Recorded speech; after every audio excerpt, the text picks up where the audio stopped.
we'd like to thank Heinrich House for sharing this video with us. Hello everyone.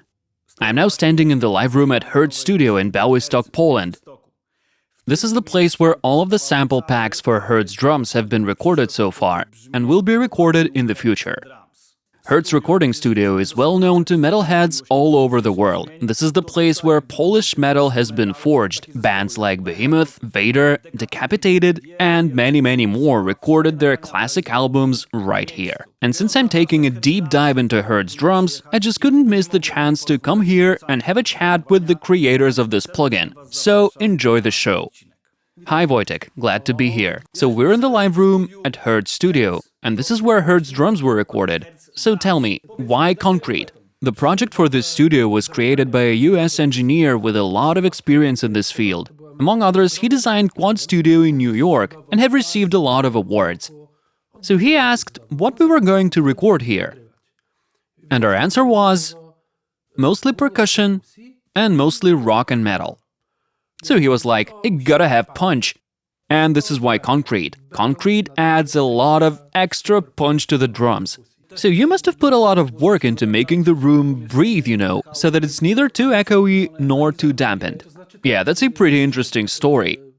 We had to demolish our old studio entirely to build the new one. So first of all, we were trying to achieve the reverberation time of about 1 second, the RT60 time. So we got about 1.1 seconds. This is the recommended value for percussion, at which it has just the right amount of punch and doesn't fade out for too long. So we asked that guy from the US to calculate the room volume for this, and it turned out that our old building's foundation was just too weak for that. So the construction workers were like, you got two options. Either we don't do it, or we just tear everything down and build it from scratch. And we said, okay, tear it down. So if you want to create a plugin, start with demolishing the building. And that's how it begins. So how many drum kits do you have now in the studio? Now we've got just 3. Just 3? Yeah. And at your best times? We might have even had like 5 of them? Okay. And we used to have more snare drums. And what about now? Now it's also just 5. Are they mostly Ludwigs? Oh yeah, we're huge fans of Ludwig. Yeah, just like for most of us in the business, Ludwig is Ludwig. And we got one Tama bell brass too. Drum heads. Coated or clear? It all depends on the sound you're looking for, but most importantly, they gotta be fresh. Favorite cymbals? Oh, they just gotta be quiet. Like when we're placing the room mics and they're 4 meters away from the kit, I want to hear nice balance. If the drummer starts playing and the cymbals sound huge at that position, but the kick and the snare are barely audible, this is how it's gonna sound when it's recorded. But when the cymbals are quiet, they're much easier to mix and the rooms are glued really well. Now we're in the control room at HERTZ Studio, and my next guest is Wojtek. Hi. So now that we're in this room, let's talk a little bit about studio gear. And yeah, I know it's not gear but people who make great records, but let's be honest, gear plays a big part in shaping up that signature sound. So you're using a Neve console, and it's phenomenal. And you've got all this outboard gear that took half of your life to collect. Yeah, that's true, sadly. So can you tell me how much of that gear was actually used for HERTZ drums? Well, everything. We've got raw and processed libraries. For the processed ones, we used all this gear, and for the raw ones, it's just the console.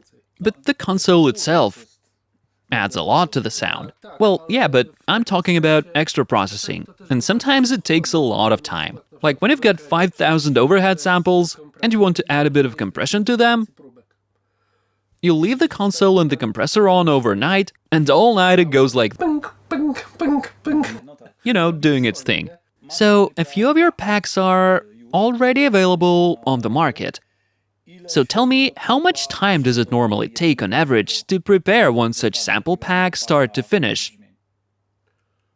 Well, now it's going faster, but it was a total nightmare, because at first, we expected to finish 3 whole packs in 6 months, and we were determined to devote all our working time to that, so it wasn't like a side job or anything. But then, sampling just one hi-hat took us 2 weeks. Just the hi-hat. And then it turned out we couldn't make those samples work in the plugin. So we had to do it all over again. Even better. And this was like the most frustrating time ever. Just horrible. And I'd seen how other people recorded samples for other plugins even in our studio. And it always went like this. A bunch of dudes come to the studio, record the samples, and then do all the cutting and post-processing somewhere else at their own place. Luckily, we didn't have to pay for the studio. So that 2-week delay wasn't that bad for us. We could afford it. And you know, both of us, Slavik and I, are engineers. So we know what sound we're looking for. The only acceptable result is the one that makes us happy as engineers. Like, I just can't listen to a hi-hat that drives me mad in the mix. So you're like perfectionists, aren't you? Yeah, we're both crazy in that sense, but I'm not as obsessed as Slavik. Like, picture this. We captured 6 types of rooms. And for those nice, super long rooms, we put a mic in the hall. So it was 12 meters away from the kit, and that hall is not acoustically treated or insulated. Now think about it. You're recording ghost notes on the snare drum from 12 meters away, and you're doing it for 10 hours. And suddenly the neighbor's dog barks, because you know it's got the right to bark once or twice in these 10 hours. So you gotta find that sample and replace it, or clean it up with a spectrum analyzer. So it only seems like a guy spends a day in the studio, records a bunch of samples real quick, and then just sells them and gets rich. We're talking about thousands of samples. It's common knowledge that when a drummer plays with 2 kicks, even if I move them around, one of them will always sound a bit lower or higher than the other. And I was so happy to see it replicated in your plugin, because in some other libraries I've tried, those 2 kicks just sound identical. It's just one sample and no difference at all. But with your plugin I can get the Tucci Slayer feel, you know? Like when one kick is tuned a bit higher than the other. And everyone who's ever recorded real drums knows about that. It's great to see that taken into account. So was that also intentional? Of course. We've had this discussion with bands so many times. Like for example, why most records from the 90s sound so special, especially when we're talking about metal stuff. What gives them this unique character? Well, on most of them, they used a trigger on the kicks that couldn't differentiate between the left and right foot, like for example, Elise's D4. Exactly. And 90% of the bands used that. So the so-called old school sound is in fact just one sample, no dynamics, no left and right foot, and it sounds like a machine gun. And some people still like it.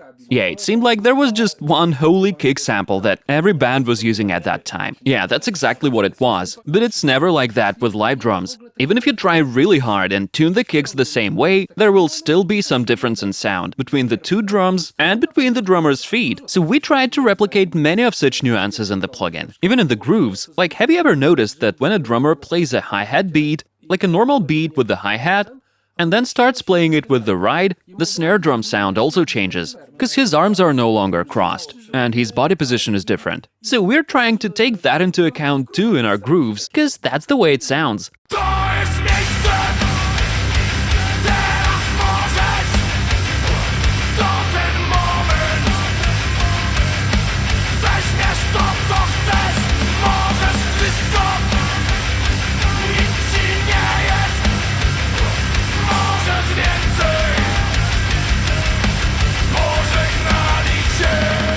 Thank you all for watching.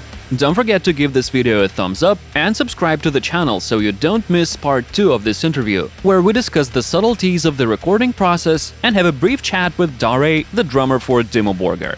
See ya!